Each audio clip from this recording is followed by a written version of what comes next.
What's happening, guys? Today we are checking out a pair of SSRs. That's right, count them, 1, 2. Why do we have 2 SSRs? I have no idea. Why does anybody have even one SSR? Well, stick around today. I'm going to show you a little bit about these cars and why I think they're awful cool and why you might consider one for your next hot rod. So these cars were only produced for 3 years, from 2003 to 2006. And they were a real stinker for GM at the time. They only made about 24,000 of these bad boys. They were going with sort of that retro, old school, new school type thing. You know, think of the HHR, think of the PT Cruiser, even the Plymouth Prowler would have all been around the same production era. And they were trying to bring back that old school looking 40s kind of style. And I think they captured a little bit of that. But some people think they're awkward and gawky and odd looking. But I just think that means they're unique, they're different, and they're unlike what everybody else has on the road. Now, both of these cars have the same engine in them. They're both equipped with that 5.3 all aluminum V8. It's a pretty snotty motor. It's not the 6.0. They did exclusively 6.0s in 5 and 6, but you could get a 5.3 in these bad boys at this time. And these motors would have made 300 horsepower and 331 foot-pounds of torque, which is pretty snotty, especially for, you know, a vehicle of this size. It gets up and goes down the road awfully nice. And that is probably the absolute best part of this car, is the power plant. It is the LS 5.3. I mean, you've seen all about them on the internet. They are reliable. They are easy to work on. They're great motors, and that's a big chunk of why I think this is a good car and worth buying. So let's talk about the interior of this car.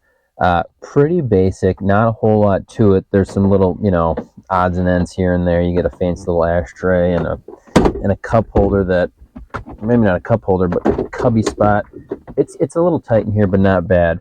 The only problem really is the same thing that's wrong with a lot of GM products of the early 2000s is it's plasticky, but that's with anything of this era, and even stuff today. It's just, there's a plasticky feel to it.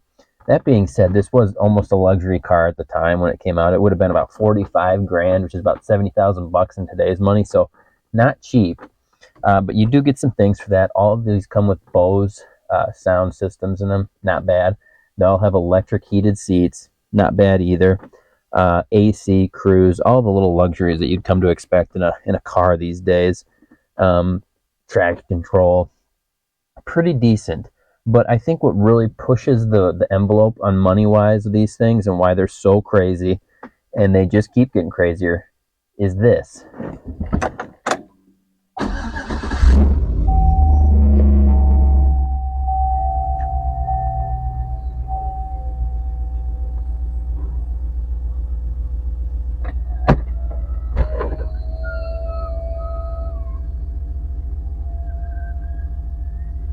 That's right, guys and gals. A complete hardtop convertible.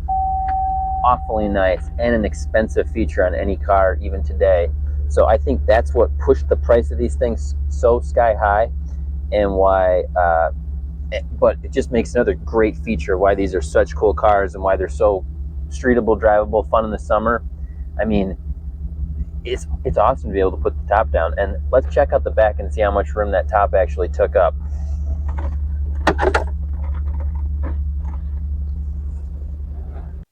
So here's the back of one of these cars.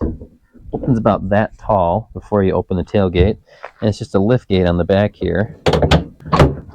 Not an incredibly massive amount of space, but I don't think you fit a 4x8 sheet of plywood in there or anything, but geez, not too bad. I mean, you and your gal could lay on the back of it, I suppose. And I think it's pretty darn functional.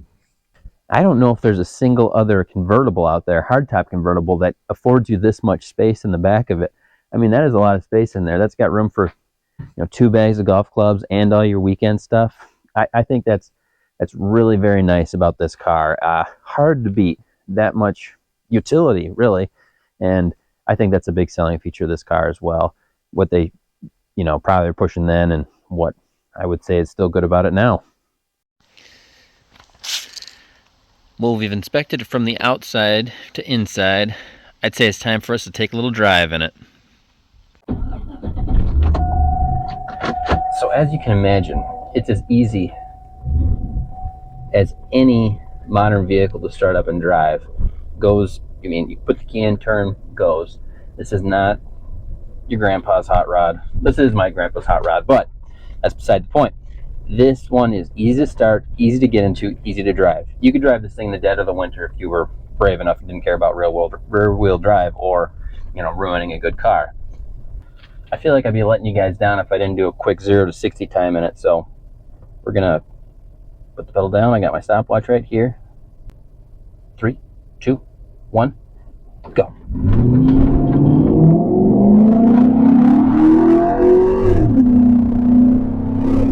6.75 seconds, not too shabby for a truck car thing.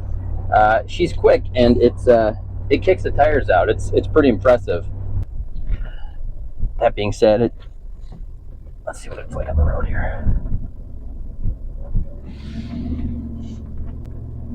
Oh, it handles like butter. Accelerates nicely. Goes pretty nicely in the back. Like I said, this is an easy car to drive. If you've ever driven a early 2000 Silverado, it's very much the same feel. And you're sitting quite a bit higher than like a Corvette would or something like that. So I think it has a nice something over a Corvette in that neck of the woods. Like you could hop in and out of this thing pretty easily and not worry about your hips, your back, whatever. This is an easier car to get in and out of for a lot of people, and still offers kind of a sporting thing while giving you some utility by giving you an actual bed in the back, which I think is pretty cool. All in all, I would say that this is a great choice if you want a reliable cruiser for not a crazy amount of money. You can get a pretty darn nice one of these for under 20, which is cheap as far as nice hot rods go these days. And I think this is kind of be one of those collector's items one day too, because like I said, they only made 24,000 of these, which isn't a heck of a lot. And we've got 2 of them, so we're really trying to corner the market over here. That being said, we don't need 2. So one of these SSRs will be going up for sale soon. If you're interested in one of these, shoot me an email. I have my email in my bio, so just let me know. But all in all, these are pretty cool cars. I think they're going to be one of those up-and-coming ones that people are like, oh, that's neat, that's nifty. Every time we take one of these for a drive, people are asking, what is that thing? And that's a cool feeling to have in one of these vehicles. So if you like unique cars, if you like to have a little utility, if you still like to go fast, look cool, and have something different, an SSR could be for you. So let me know what you think of these cars in the comments, guys. I appreciate you watching. Be sure to subscribe, and we'll see you next time. Thanks.